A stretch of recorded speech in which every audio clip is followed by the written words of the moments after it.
Hi, I'm Sid Dobrin. This video is about the research project that asks students to read one of the essays in the anthology chapter about millennials and to write a response to the essay.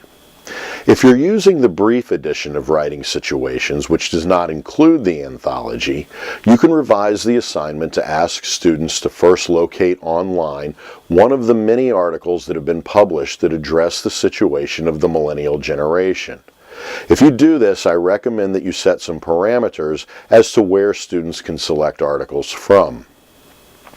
You can probably tell just from the brevity of this assignment that there's a large degree of flexibility in this assignment, and I'll say that when I make this assignment with my classes, I try to provide a bit more guidance than just what the prompt suggests. For example, you'll notice that I don't include any guidance as to what genre the assignment anticipates a response. I like my students to write essays generally for this assignment, but have also had excellent responses in multimodal forms as well. The prompt also doesn't suggest a purpose for writing the response. The purpose is implied only that the assignment asks students to practice writing a response. But that's not really a viable purpose for students to articulate. So I try to offer a more focused approach to the assignment based on the focus of the class, to use research, to make an argument, to propose a solution, and so on. This also lets me work with students to think about how different rhetorical purposes, like writing to respond and writing to argue, might be synthesized to serve a single purpose. I should note, too, that I generally assign students this prompt early in the semester, and often the flexibility of the assignment is useful as I adjust the assignment to the specific and emerging needs of the class.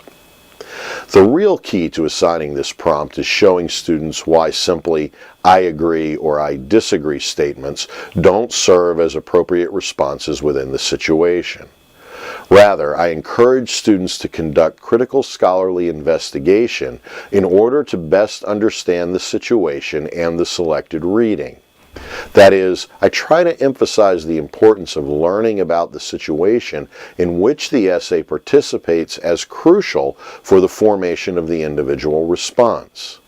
This then lets me focus on the role of research and situational analysis in academic response.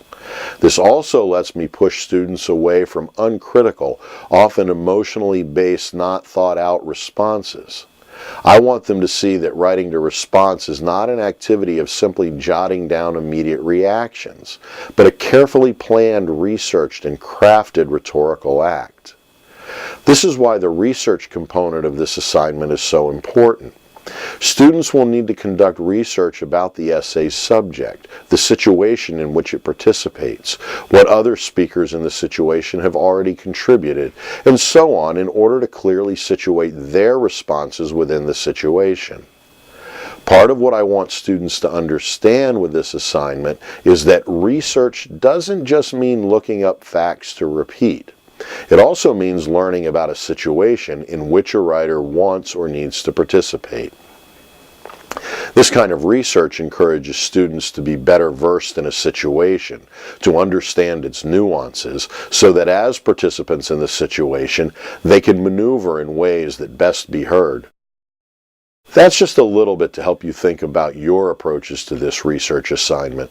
Thanks for using Writing Situations, and thanks for watching.